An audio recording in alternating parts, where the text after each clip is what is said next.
about America. Joining me now, 2017 People's Choice Award nominee, Tim Allen. Yes, there we go, yes.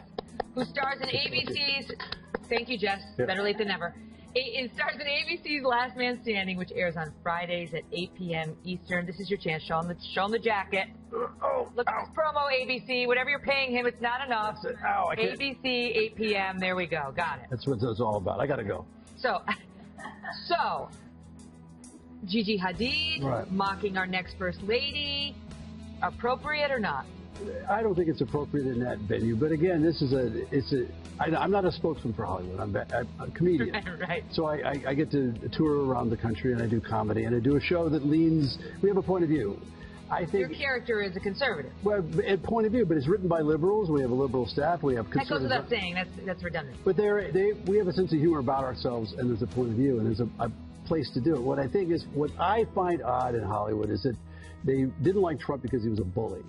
But if you had any kind of inkling that you were for Trump, you got bullied for doing that. Mm-hmm. And that's where it gets a little hypocritical to me, is that you can now bully people, and you're always on the defense with this, but mostly what I'm finding is there's no source material for comedians. Like, if I want to find a joke on the show, we go upriver to find the joke, and there's no, he was against homosexuals somehow. And I said, Donald Trump? Yeah, whoever said that. And didn't he wave the flag at the convention? Yeah, the LGBT flag. And I said that was an unusual. They've got a beef with Mike Pence on that, but Donald Trump, but a close association to him, I don't see it. And so I said, I can't make a joke about it. I feel like we're playing that game I played when I was a kid at telephone. Did you ever play that in high school? Of course. Where you say something at the beginning, and that's what's happening. It's only funny to me because I'm a comedian. I can do this, but it's very difficult in Hollywood to find any source material that would. Well, how are you surviving there as somebody who's, on TV as a conservative? Well, I might not after tonight. Outing himself as open to Donald Trump's ideas, because there are a lot of actors, I know many of them, who are part of the Hollywood conservative underground, and they do not reveal that they lean right at all. I'm really an anarchist.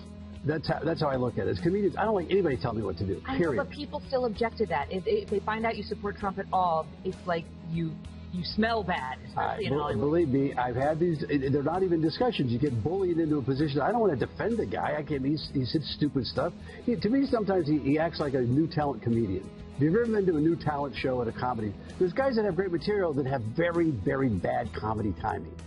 And he's got terrible timing. What do you mean? Well, he says stuff that could be. George Lopez, and I hate George, he said a joke about he was against the wall. Years ago on stage, it was real funny about we got to build a wall. Forgive me, George, but the Mexicans will have to build it. And that was the joke. Donald says it, or the expectant president? President-elect Trump. President-elect, expectant president. I guess that would be kind of weird, wouldn't it? He actually was expectant. Yeah, well, who knows? But sometimes he doesn't say things. I give him the benefit of the doubt. A lot of comedians we watch and go, God, if you just gapped that a little bit, it might have been funny. And he may, in fact, be a guy that wants to be funnier than he is. That doesn't matter. I look at a larger view. I don't like people telling me what to do. If you think this government works good the size it is, I'm one of these guys, just make it smaller. Who on that dais wanted to make it smaller? I'm not so sure that he does, because he has a long line of being a Democrat, but at least it was a shot at making things smaller. I don't know, fiscal realist. What about all the infrastructure spending he wants to do, and he doesn't want to cut entitlements other than Obamacare? I don't know. Then you get these little red flags go up. I'm not sure. I'm not sure what exactly has happened. Certainly for a Democrat, you should be happy about this. He's not that. Some of those spending. They could have wound up with Ted Cruz. Don't start that. When you're talking about social issues, they would have liked him a lot less. Somebody said one comic, it looks like he had a milk allergy the way he talked. He had he's got to take some antibiotics or something. But didn't he seem like he had some kind of do one of these things? Poor Ted.